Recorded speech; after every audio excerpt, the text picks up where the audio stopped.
Hello दोस्तों, welcome to my YouTube channel the geo skill. हम इस वीडियो में आपको जो छत्तीसगढ़ में स्टेट एलिजिबिलिटी टेस्ट होने वाला है और साइंस सब्जेक्ट के ऊपर इस पर हम डिस्कस करेंगे कि एग्ज़ाम के क्वेश्चन कैसे होंगे और इसका सिलेबस क्या होगा। इस सब के बारे में हम इस वीडियो के थ्रू बात करेंगे।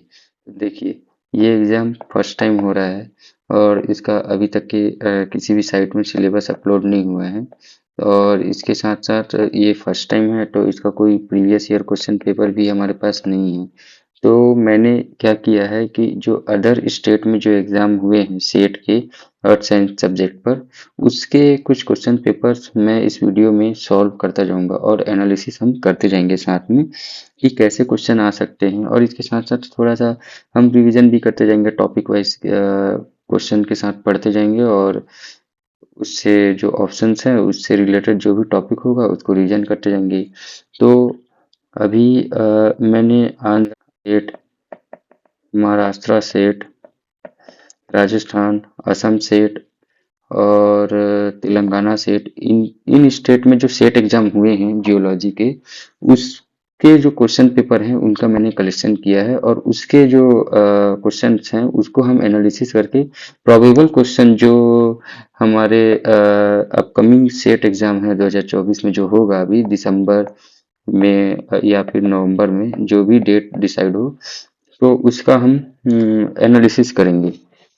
सिलेबस तो इसने अभी अपलोड किया नहीं है तो इसमें भी एक कंफ्यूजन है कि सिलेबस कैसा होगा, क्योंकि कुछ स्टेट में जो जियोलॉजी का जो सेट एग्जाम हो रहा है वो generally earth science plus atmospheric science and oceanography के साथ हो रहा है और कुछ स्टेट में ये एग्जाम केवल जियोलॉजी के साथ हो रहा है। तो हमको ध्यान में रखना होगा कि छत्तीसगढ़ में वैसे तो सब्जेक्ट में इसने अर्थ साइंस ही लिखा है, तो हो सकता है कि पेपर जो है वो केवल अर्थ साइंस पर ही हो या फिर हो सकता है कि अर्थ साइंस के साथ एटमॉस्फेरिक साइंस और ओशनोग्राफी पे भी क्वेश्चंस आए। तो हम इन दोनों चीज़ों को ध्यान में रखते हुए डिस्कस करेंगे। जो एटमॉस्फेयर और क्लाइमेटो और आपके जो ओशनोग्राफी है इनके क्वेश्चंस पर भी हम धीरे धीरे डिस्कस करते जाएंगे। ठीक है, तो चलिए मैं आपको आज महाराष्ट्र में जो पेपर हुआ था 2024 अप्रैल में, इसके कुछ क्वेश्चंस डिस्कस करता जाऊंगा। तो चलिए सबसे पहले हम देखते हैं इसका कैसा क्वेश्चन आया है।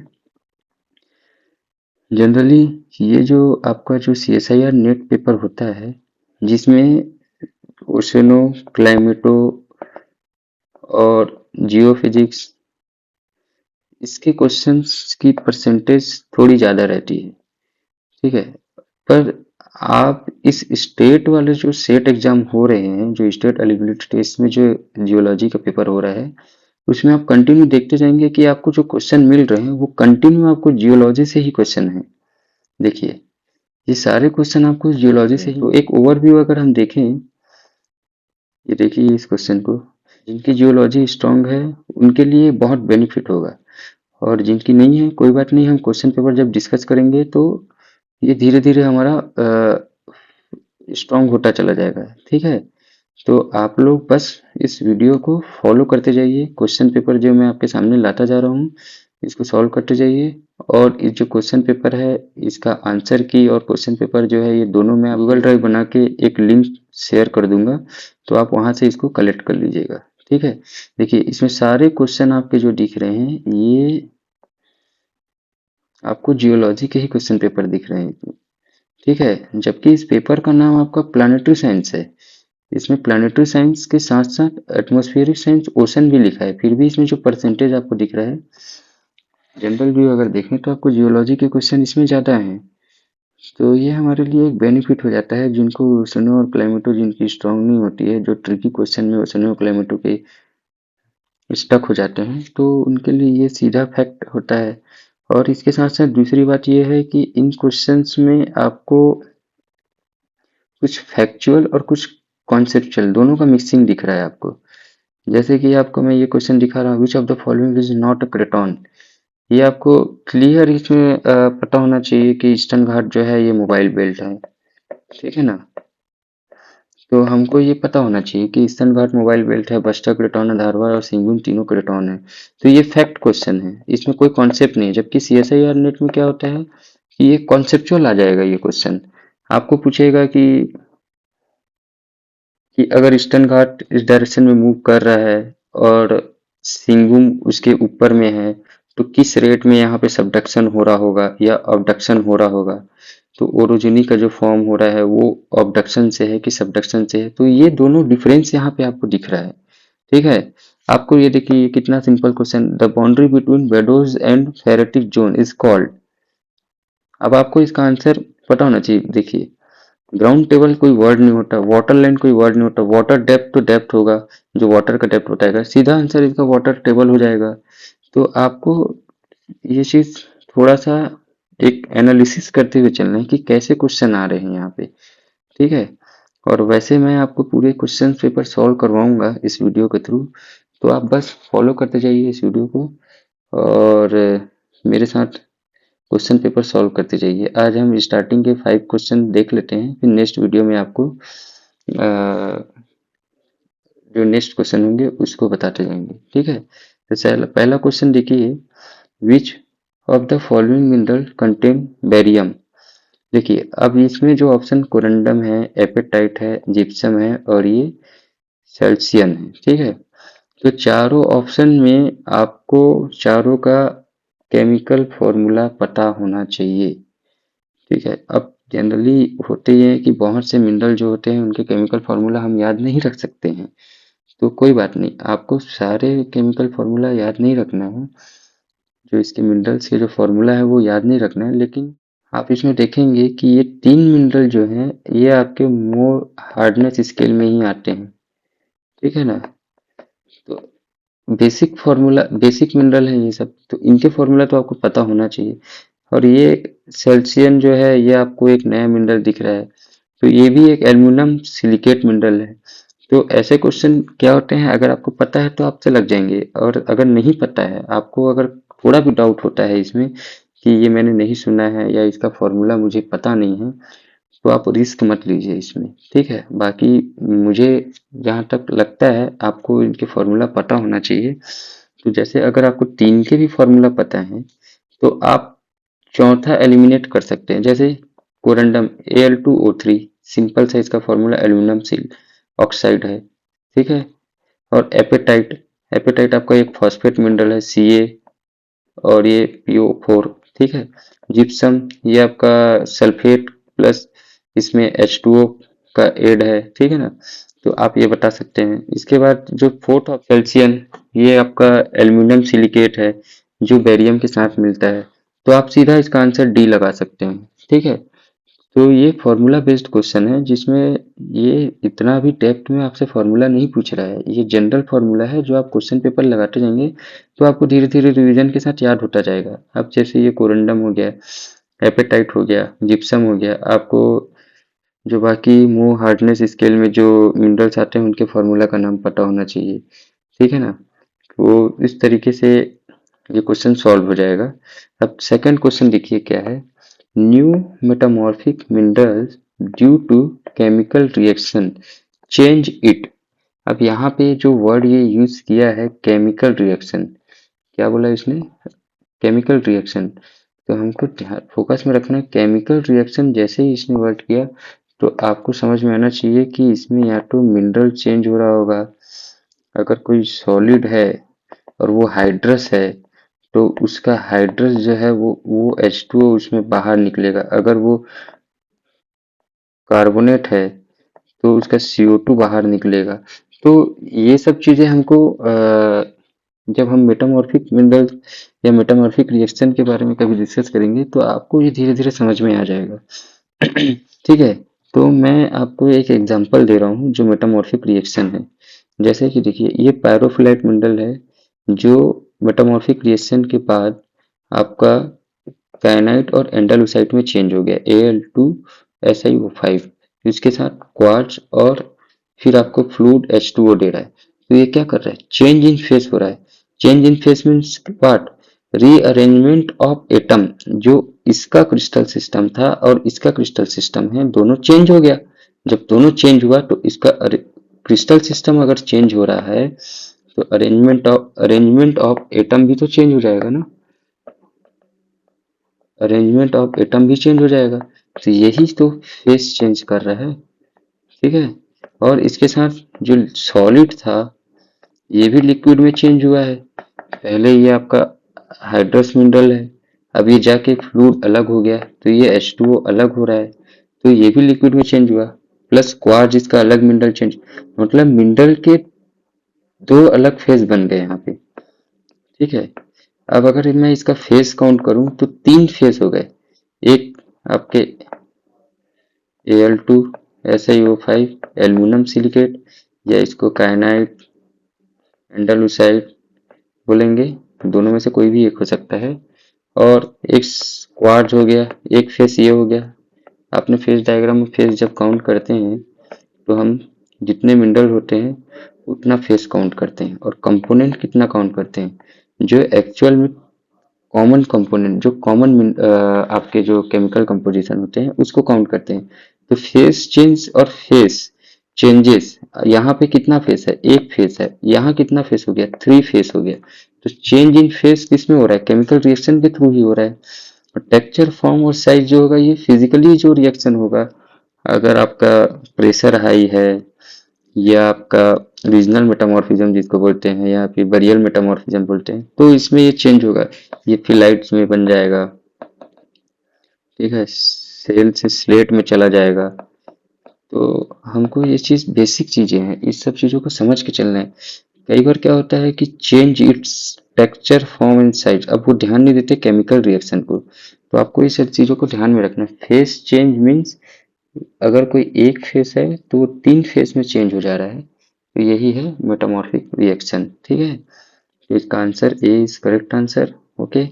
अब थर्ड क्वेश्चन है, व्हाट इज कंसंट्रेशन ऑफ निकल इन olivine crystal in equilibrium with A melt having 150 ppm निकल इन निकल एंड। आपको ये पार्टीशन कोफिशिएंट दिया हुआ है 12।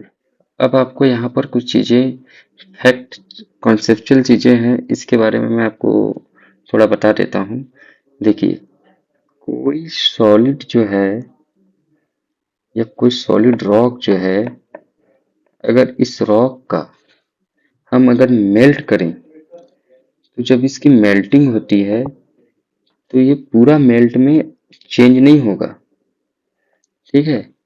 इसकी पहले 10% मेल्टिंग हो सकती है, या 1% मेल्टिंग हो सकती है, 5% मेल्टिंग, मतलब अगर ये 100% कोई रॉक है तो इसका 10% एरिया जो है वही मेल्ट होगा, या फिर 30% मेल्ट होगा, 50% मेल्ट होगा।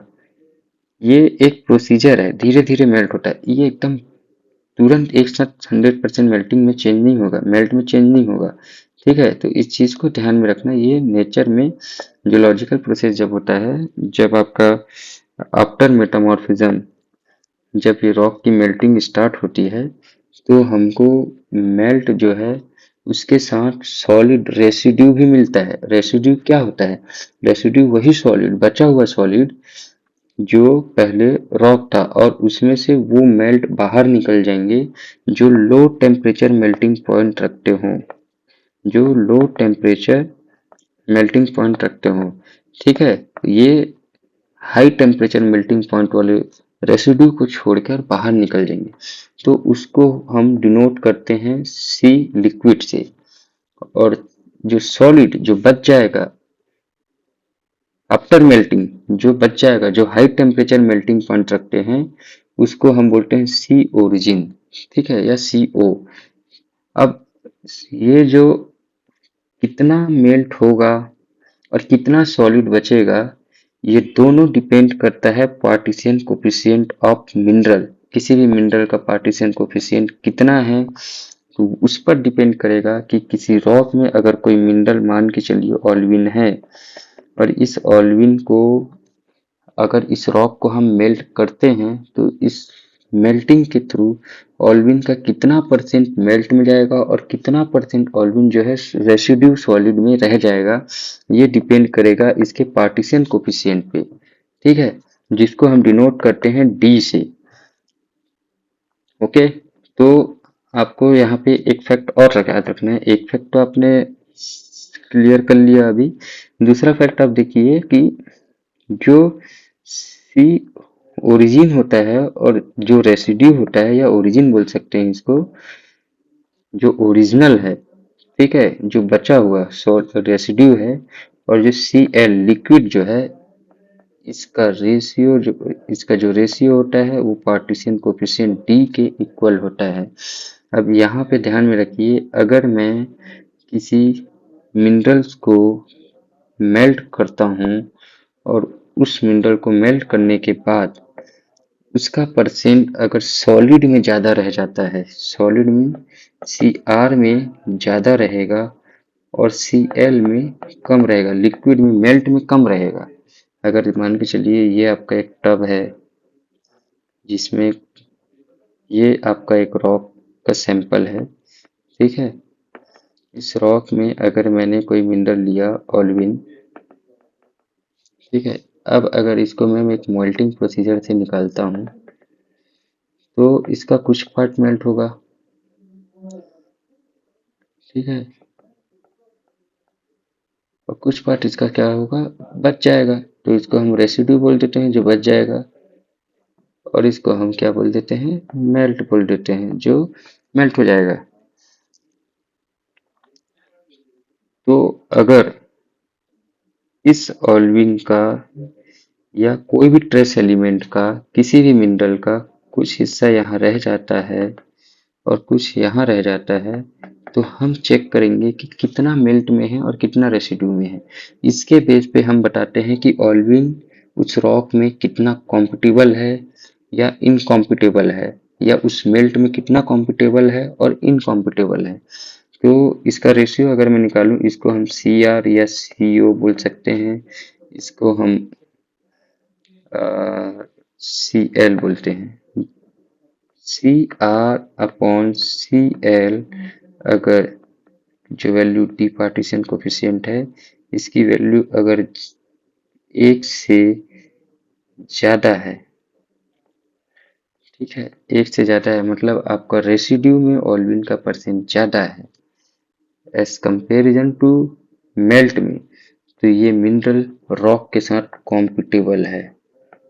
क्या है, ये मिनरल रॉक के साथ कॉम्पिटेबल है, मतलब रॉक के साथ रहने में अपने आप को कॉम्पिटेबल समझता है ये, ठीक है। जबकि अगर यही ओल्विन में C R upon C L की रेशियो डी जो है वो 1 से कम आ जाए, मतलब लिक्विड में इस ओल्विन का परसेंट ज़्यादा हो जाए, लिक्विड में इस ओल्विन का परसेंट अगर ज़्यादा हो जाए, तो ये ओल्विन मेल्ट के साथ कॉम्पिटेबल है, बट रॉक के साथ ये क्या हो जाएगा, इनकॉम्पिटेबल हो जाएगा। आप ध्यान से वर्ड को समझिए, ये इनकॉम्पिटेबल और कॉम्पिटेबल जनरली लोग मैफिक के लिए कॉम्पिटेबल और जो कैल्सिक मिनरल होते हैं या अल्कली मिनरल होते हैं उसके लिए इनकॉम्पिटेबल यूज करते हैं, पर कई बार ये वर्ड इसके साथ कोई डायरेक्ट रिलेशन नहीं रखता है। ये कॉम्पिटेबल और इनकॉम्पिटेबल वर्ड डिपेंड करता है कि मिनरल किसके साथ कॉम्पिटेबल है और इनकॉम्पिटेबल। अगर ऑल्विन रेसिड्यू या ओरिजिनल के साथ रहना चाहता है तो सी आर डी की वैल्यू 1 होगी और ऑल्विन की परसेंट रेसिड्यू में ज़्यादा होगी, तो उस केस में ऑल्विन जो है रॉक के साथ कॉम्पिटेबल हो जाएगा। अगर यही ऑल्विन मेल्ट में आपको ज़्यादा मिलता है तो आपकी डी की वैल्यू 1 से कम हो जाएगी। ध्यान दीजिएगा, यहाँ पे डी की वैल्यू 1 से कम हो जाएगी। जब 1 से कम हो जाएगी तो यही ऑल्विन रॉक के साथ जो ओरिजिनल रॉक है बिफोर मेल्ट, ऑल्विन इस रॉक के साथ इनकॉम्पिटेबल हो जाएगा। क्या हो जाएगा, इनकॉम्पिटेबल हो जाएगा, ठीक है। तो ये एक बेसिक फैक्ट है जिसको आपको ध्यान में रखते हुए चलना है, और इसका जियोकेमिस्ट्री का जो ये कॉम्पिटेबल इनकॉम्पिटेबल जो है इसकी मैं अलग से एक वीडियो बना दूंगा जहाँ पे हम इसको डिटेल में डिस्कस करेंगे। और कोई भी क्वेश्चन हो तो आप लोग कमेंट्स में प्लीज़ पूछ सकते हैं। अगर आपको लगता है कि इसका डिटेल वीडियो चाहिए तो आप मुझे बोल सकते हैं कमेंट के थ्रू, मैं इसका एक अलग से वीडियो बना दूंगा, क्योंकि क्वेश्चन बहुत सारे हैं और अगर हम यहाँ टॉपिक पे ज़्यादा डिस्कस करेंगे तो समय बहुत ज़्यादा हो जाएगा। इसलिए बेसिक बेसिक मैं आपको बताता चला जाऊंगा, आप उसको फॉलो करके आराम से ये क्वेश्चन लगा सकते हैं। ठीक है, तो अभी आपको मैंने ये फॉर्मूला बताया कि सी ओरिजिनल रेसिड्यू और सी लिक्विड इक्वल टू डी। अब देखिए यहाँ पार्टीशन कोफिशिएंट की वैल्यू डी दी हुई है 12, हमने लिख दिया। सी रेसिड्यू में कितना है, ओरिजिनल में, सॉरी ये ओरिजिनल है ना, तो ये ओरिजिनल में कितना है 150 है। और इसमें ध्यान से पढ़िए क्वेश्चन को, निकिल इन ऑल्विन क्रिस्टल, ये पूछ रहा है what is the concentration of nickel in olivine crystal. तो ये आपका जो है रेसिड्यू हुआ ना, ठीक है, ये residue Alvin crystal equilibrium with a melt having SF. अब ये लिक्विड में आपका 150 ppm बोला है, तो Cl की वैल्यू जो होगी वो 150 ppm होगा।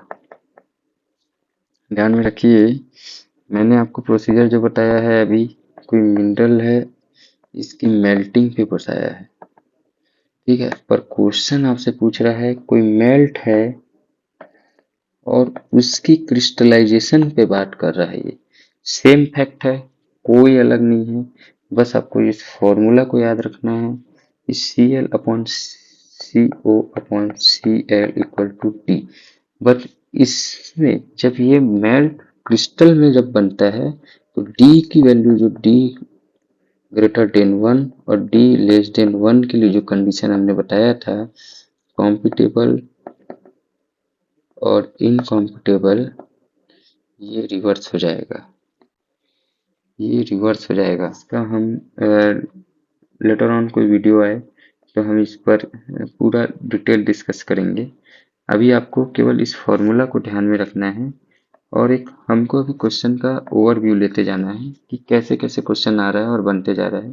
धीरे धीरे मैं आपको जो टॉपिक थोड़ी सी ज़्यादा रिपीट हो रही होगी, जिसके क्वेश्चन ज़्यादा बार बार आ रहे होंगे, उसको मैं अलग से एक टॉपिक लेके और उसके क्वेश्चन को सेपरेट करके आपको इसको एग्जाम्पल के थ्रू समझाता चला जाऊंगा। ठीक है, तो हम अभी यहाँ पे ये formula C R upon C L equal to D, इस फॉर्मूले से इसको बनाएंगे, जिसमें आर जो रेसिड्यू है इसको हमको निकालना है, मतलब क्रिस्टल सॉलिड की वैल्यू को हमको निकालना है।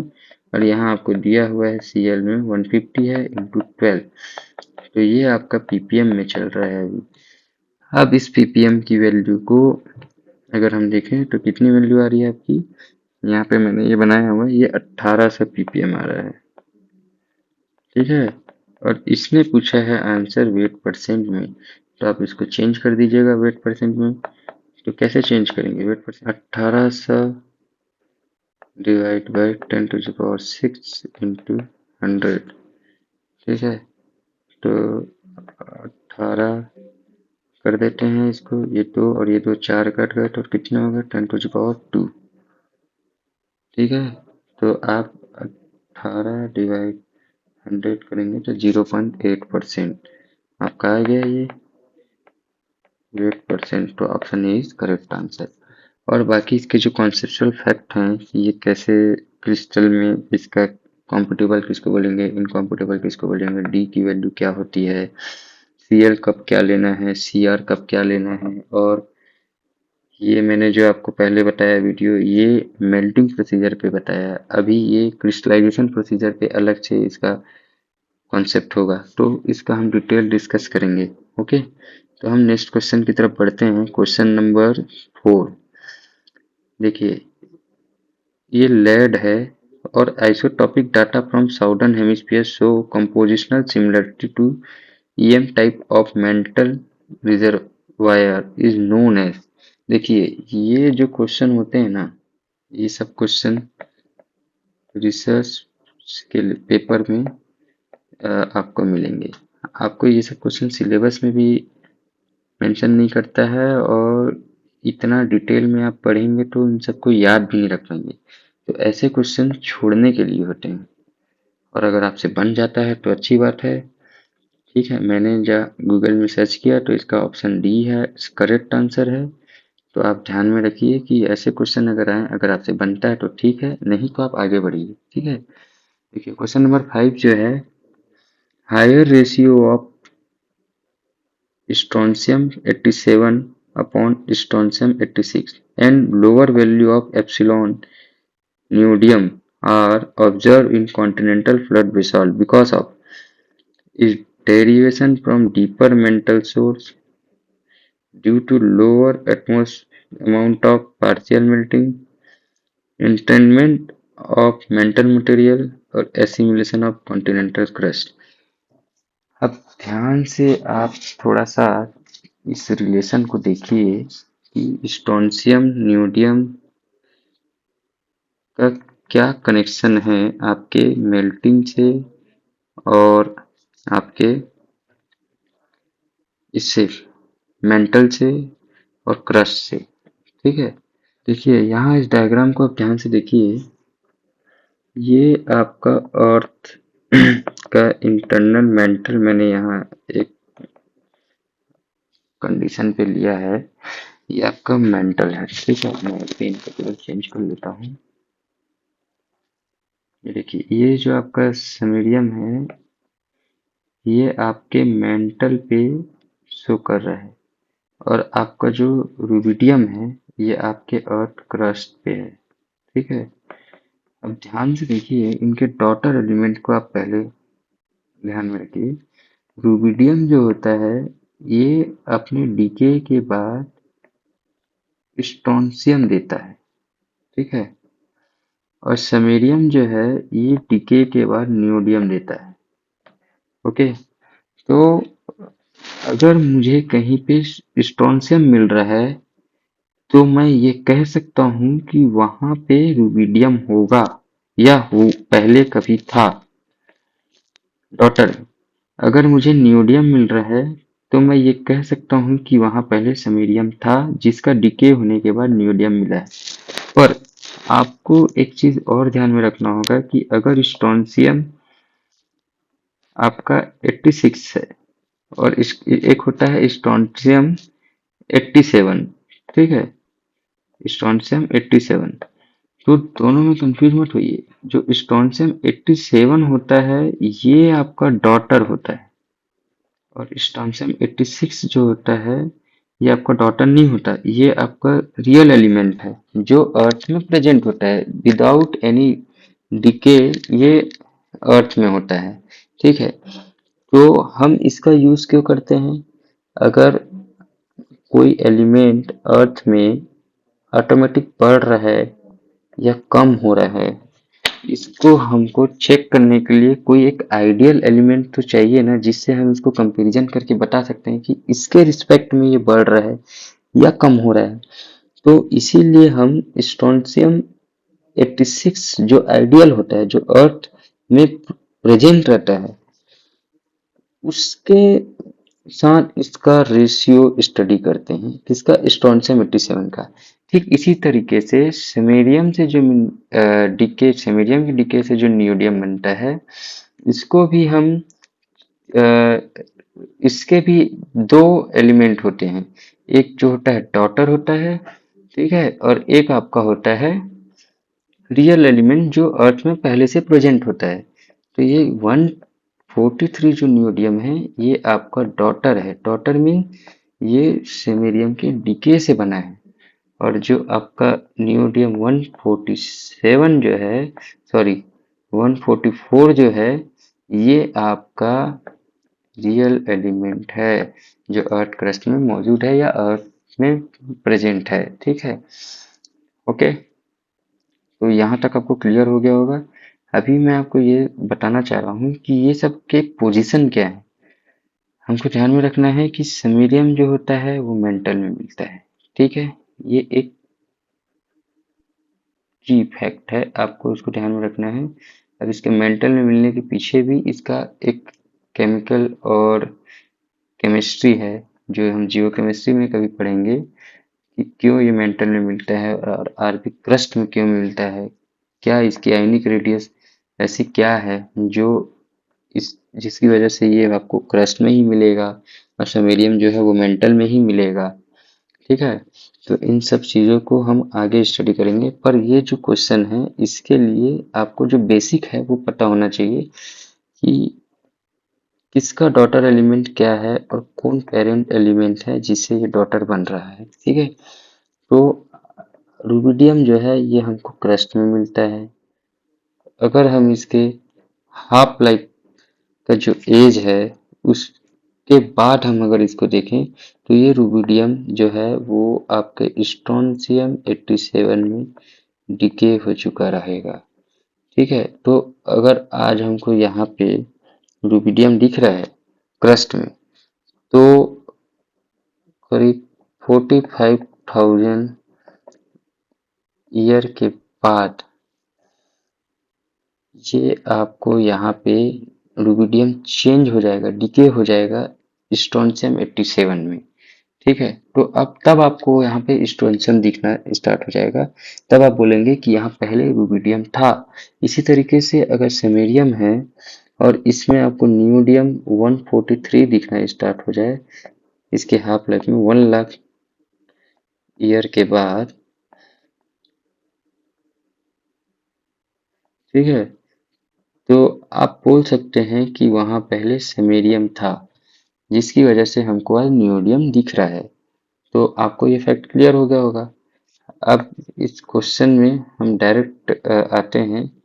इसने बोला है कि हायर रेशियो ऑफ ऐसा स्ट्रोंशियम 87, मैंने पहले ही बताया स्ट्रोंशियम 87 जो है वो रुबिडियम का डीके प्रोडक्ट है। ठीक है, और lower value of epsilon neodymium. अब ये एप्सिलॉन नियोडियम क्या होता है, देखिए यहाँ पे लिखा हुआ है एप्सिलॉन नियोडियम जो होता है वो भी सेम ऐसे ही रेशियो वैल्यू है, जो हम इसको चेक करते हैं कि जो डॉटर एलिमेंट वो कितना कम है और कितना ज़्यादा है, जिसके लिए हम उसको उसका रेशियो लेते हैं ओरिजिनल के साथ या इनिशियल के साथ। ठीक है, तो दोनों ही सेम है, ये थोड़ा सा इसमें ट्रिकी किया है कि एप्सिलॉन नियोडियम पूछा है। ये भी वही एनिडियम 143 को मुझे पता करना है कि ओरिजिनल के साथ या इनिशियल के साथ इसकी रेशियो क्या है, ज़्यादा है कि कम है। अगर मान के चलिए इसकी रेशियो 1 से ज़्यादा है तो हम बोल सकते हैं कि डीके बहुत ज़्यादा हुआ होगा एज कंपेरिजन टू इनिशियल।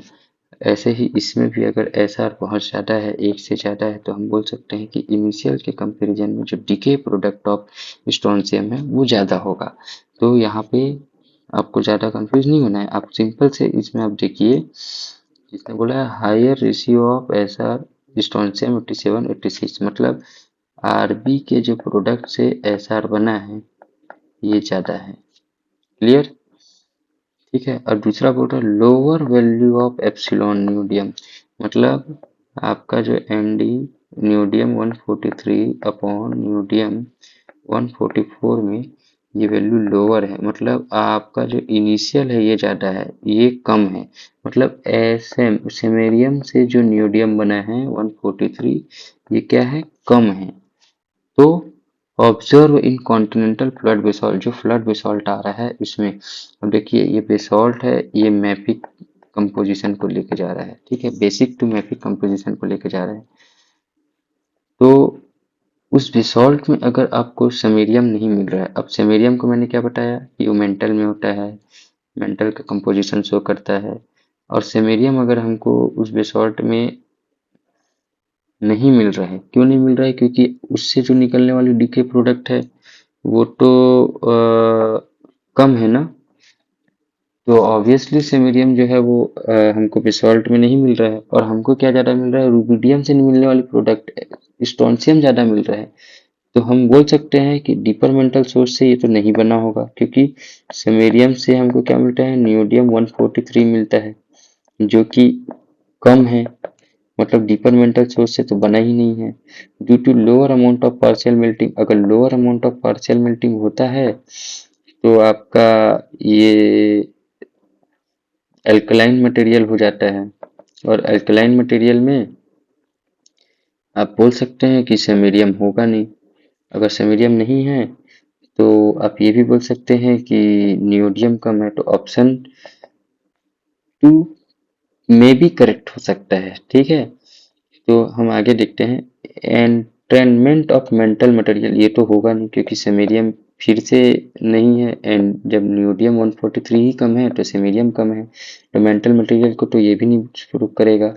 तो एसिमिलेशन ऑफ कॉन्टिनेंटल क्रस्ट, देखिए यहाँ पे ध्यान में रखिए कि कॉन्टिनेंटल क्रस्ट बोला मतलब आपका जो फर्स्ट स्टेटमेंट है कि एसआर 83 80 क्या 80 आपका 87 जो है वो ज़्यादा है, इसको प्रूव कर रहा है। assimilation of continental crust, what is assimilation of continental crust? assimilation of continental crust क्या होता है, जब आपका मैग्मा जो है वो जब इवोल्यूशन करते हुए जब वो ऊपर आता है, सरफेस में आता है, तो अपने साथ साथ वो जिस क्रस्ट या जिस चैम्बर से गुजरता है या जिस चैम्बर से वो पासिंग होता है उसको मिलाता चला जाता है साथ में। तो जैसे अगर कोई कन्वर्जेंस बाउंड्री है और इसमें अगर ये कोई क्रस्ट कॉन्टिनेंटल क्रस्ट है और इससे अगर ये मैग्मा जा रही है, तो ये क्रस्ट का जो मिनरोलॉजी है इसको भी ये अपने साथ एसिमुलेट कर लेगा। अगर ये मैफिक है तो ये बेसिक में चेंज हो जाएगी, क्योंकि आपको कॉन्टिनेंटल क्रस्ट तो फेल्सिक है ना, और ये अगर इसमें मिल जाएगा तो ये अगर ये मैफिक है तो इसकी कंपोजिशन चेंज होगी ना। तो और इसमें जो आरबी होगा वही तो आपका एसआर 87 को अप करेगा ना। तो ये तो प्रूव कर रहा है आपको स्टेटमेंट, ठीक है। लेकिन आपका जो स्टेटमेंट 2 है ये आपको आरबी और एसआर का कोई रिलेशन नहीं दे रहा है, और ये आपको दे रहा है।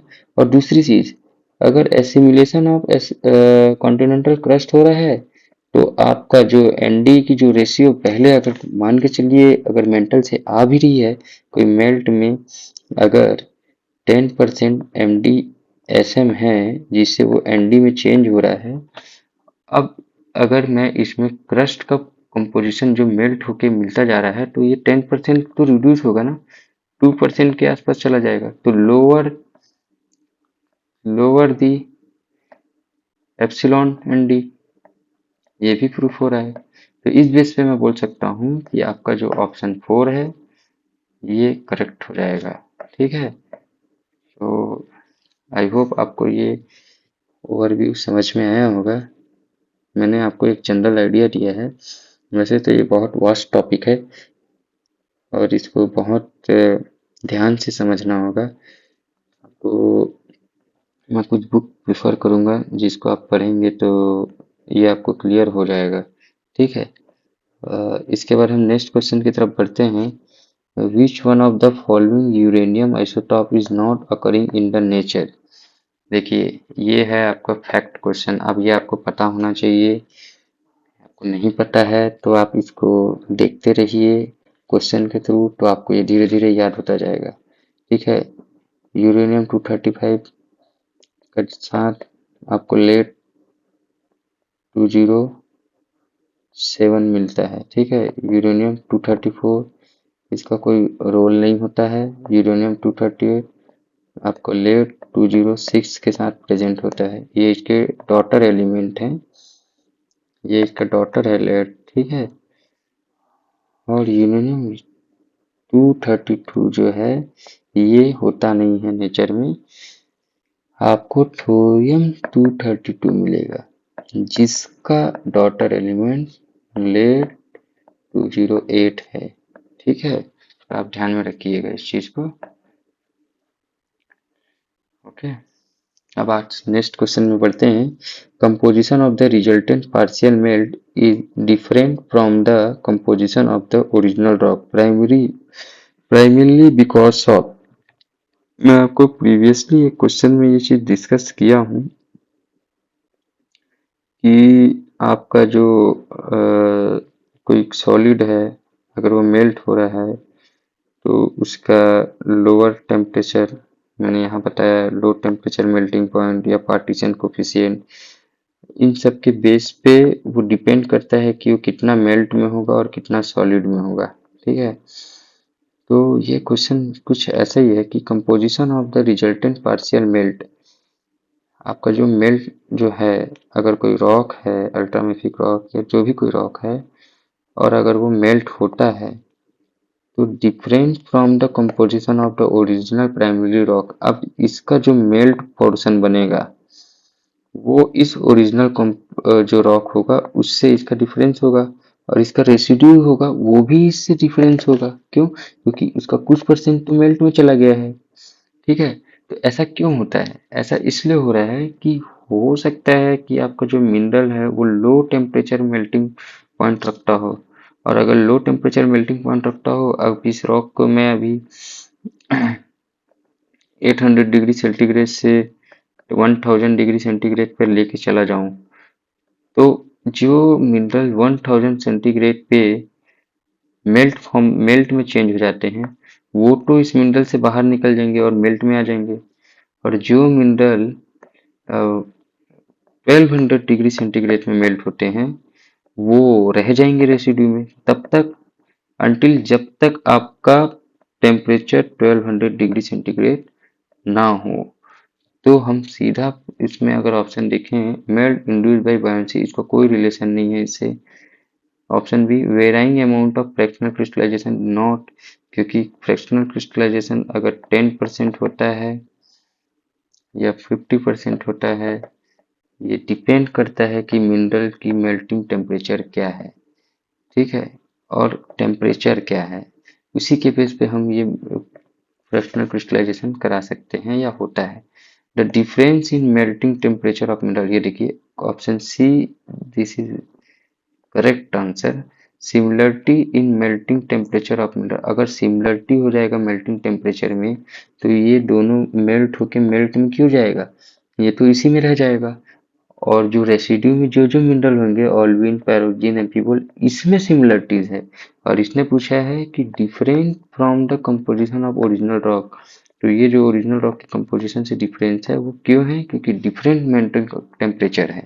ठीक है, तो इसके बाद आपको जो आपका नेक्स्ट क्वेश्चन है ये भी थोड़ा देख लेते हैं।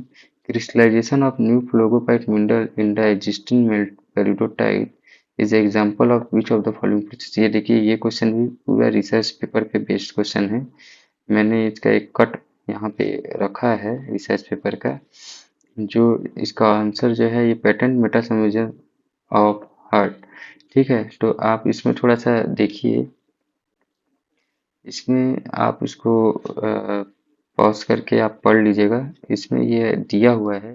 ठीक है दोस्तों, तो ये आपका बेसिक जनरल आइडिया था क्वेश्चन पेपर का। मैं नए वीडियो के साथ आपको पूरे क्वेश्चन पेपर के एक सेपरेट वीडियो बनाऊंगा। मैं बस आपको एक जनरल आइडिया देने के लिए कि किस डेप्थ में हमको पढ़ना है और पेपर किस डेप्थ में आ सकता है। ये अब फेवरेबल जो क्वेश्चन आएंगे, जो प्रोबेबली जो क्वेश्चन जो हमारे अपकमिंग सेट एग्जाम होने वाला है उसमें आएगा, उसकी एक तरीके से हम एक एनालिसिस कर सकते हैं कि कैसे क्वेश्चन आ सकते हैं।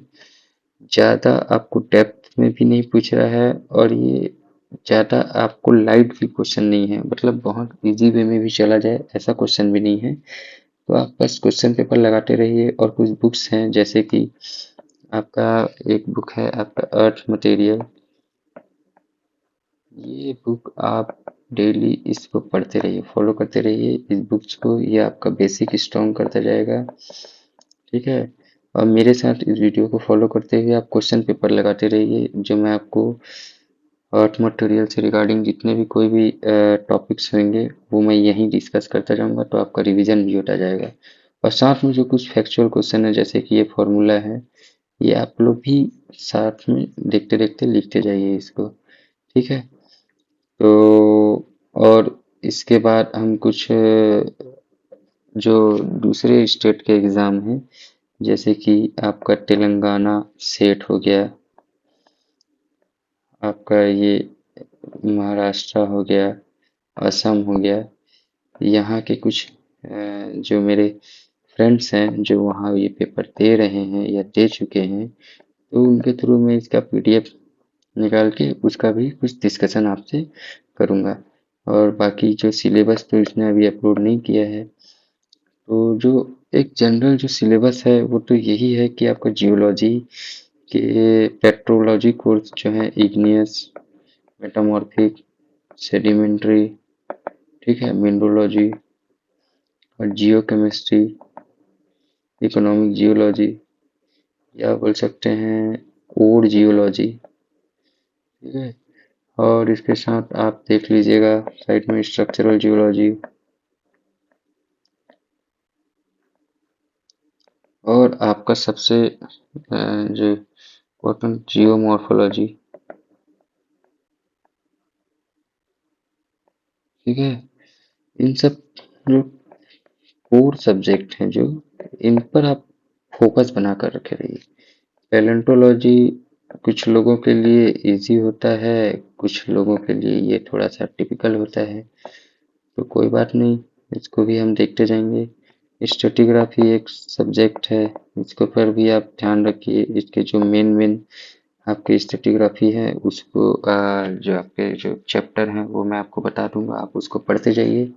ठीक है, तो इसी के साथ ये वीडियो मैं एंड करता हूँ। कोई भी आपको क्वेरी हो तो आप प्लीज़ कमेंट करके मुझसे पूछ सकते हैं।